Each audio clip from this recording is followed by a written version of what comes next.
Alright, this is Roberto Blake, and I'm going to be showing you how to correctly mask out difficult compositions like hair and other things using Adobe CS6 and using the traditional brush and mask tools as well as Refine Edge and the Quick Selection tool.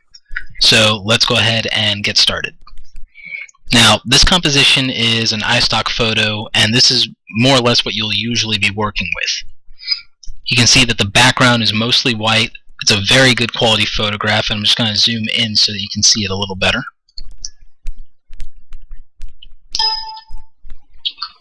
Alright. So this is a really good image to work with.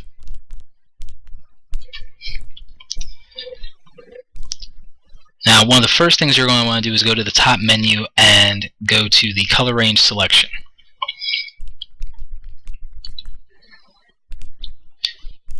Fuzziness set at 40 is fine in most cases, and initially you'll go ahead and you'll just click the white background. But that didn't get everything, so we're going to hold down Shift like so, and that actually works out pretty well. And when I'm using the color range tool, I prefer to keep it in quick mask mode. Some of you might not want to do that. You may want to do something like this,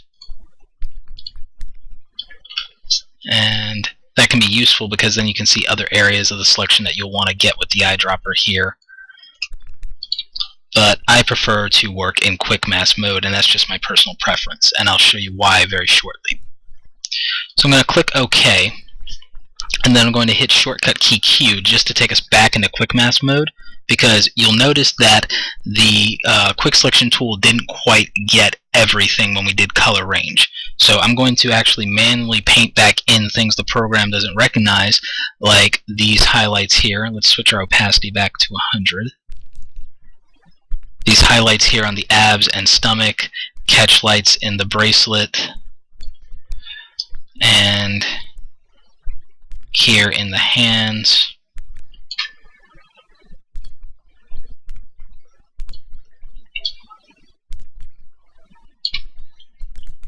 And again, this part of it is just one of my personal preferences. You can handle bringing back portions of the selection any way you like. I just find that this works very well for me. Oh, and before we mask this, let's do one more important thing. Let's go ahead and go to Select and Modify, Expand, and expand that selection by 2 pixels, which just brings it in a little closer and gives us a nice clean selection there. And I'm going to use the quick select brush and Alt just to get rid of this here. So I don't know why it picked that up.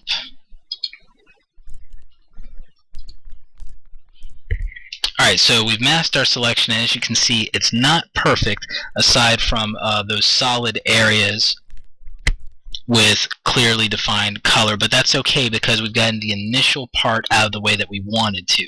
Most of the selection here is perfect. So how do we improve on that? We're going to hit Control, and we're going to select the selection of our mask. Then we're going to click on the thumbnail here, and we're going to go to the Refine Edge tool. Immediately for output, we're going to tell it to output to our layer mask. We're going to select Smart Radius here.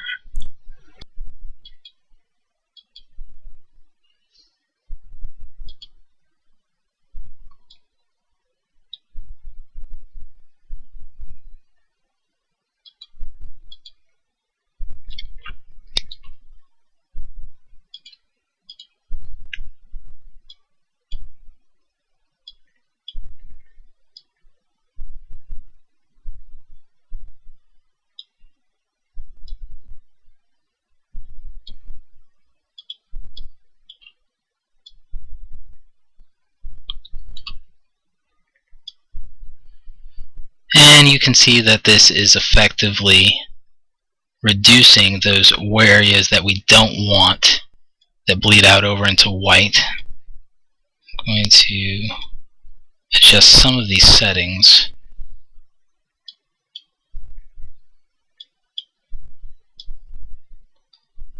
Just try and clean this up as much as we can.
As you can see, it's cleaning that up quite nicely.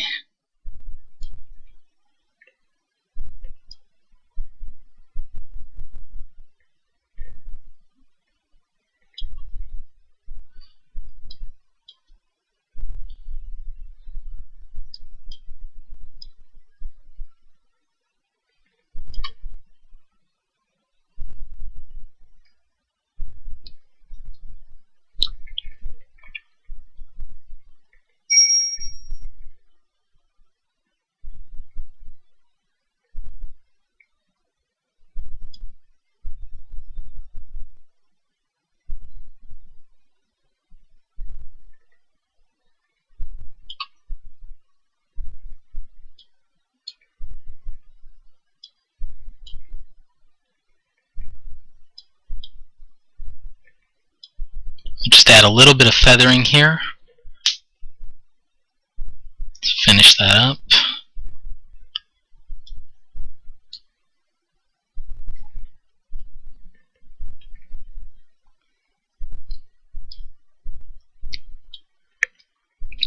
Alright, and this looks promising, so let's click OK.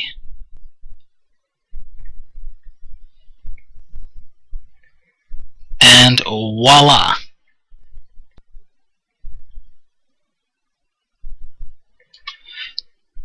And there you go. We have a very nicely done selection without any of the halo effect that you usually get, and all this complicated hair has been pretty effectively been masked out, and that didn't take us very long at all.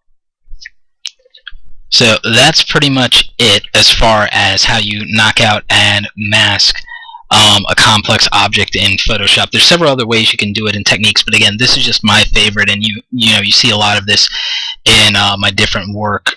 In another video, I'll go over some of the other techniques you can use, including the pen tool, which I do still use. I use that for obviously the hard lines on the body sometimes, but if I need to do something quickly and still have it be pretty precise, this is the preferred way that I like to deal with it. So, and let's just go ahead and zoom in at 100% here and get a closer look at some things. And I'm going to clean this up a little because I'm actually going to use this composition for another quick tutorial, probably on retouching, that I'll go ahead and I'll shoot here and I'll post it later.